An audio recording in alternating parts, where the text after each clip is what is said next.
আসসালামু আলাইকুম, welcome to my YouTube channel BCS hour dream. এখন আমরা একটি গুরুত্বপূর্ণ অঙ্ক দেখব। অঙ্কটা প্রায় পরীক্ষায় এসে থাকে।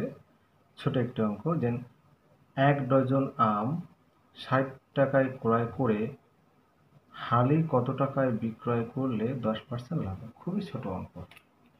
তবে যেহেতু আমাদের এক হালির দাম চাইছে, এক হালি কত টাকা বিক্রি 10% লাভ হয়, আমরা এক হালি করে নিই, ক্রয় মূল্যটা এক হালি করে নিই।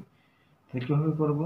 যে আমাদের দেওয়া আছে 1 ডজন অর্থাৎ 12টির ক্রয় মূল্য। আমাদের 12টির ক্রয় মূল্য দেওয়া আছে হচ্ছে 60 টাকা। আচ্ছা, তাহলে একটির ক্রয় মূল্য কত হবে? 60 ভাগ 12 টাকা। আমরা করে নেব এক হালি। এক হালি মানে চারটির ক্রয় মূল্য হচ্ছে তাহলে বেশি, 60 ভাগ 12 গুণ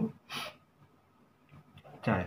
তো সহজে করতে হতো, 20 হতো, কেটে দেখালাম, 3 4 12, 3 20, তাহলে এখানে 20 টাকা। তাহলে এক হালি আমের ক্রয় মূল্য হচ্ছে 20 টাকা। তাহলে আমার 10% লাভে বিক্রি করতে হবে, তাহলে বিক্রয় মূল্য কত, তাই না? তাহলে দেখুন, তাহলে বিক্রয় মূল্য হচ্ছে, ক্রয় মূল্য বসবে 20 টাকা। আর যেহেতু 10% লাভ করবো, কার 20 এর 10% মানে এই, তার মানে হচ্ছে 20 টাকা।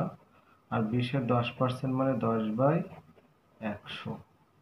কাটাকাটি করেন, তাহলে এখানে হচ্ছে কাটাকাটি করলে 0 0 2 টাকা, তার মানে হচ্ছে 22 টাকা।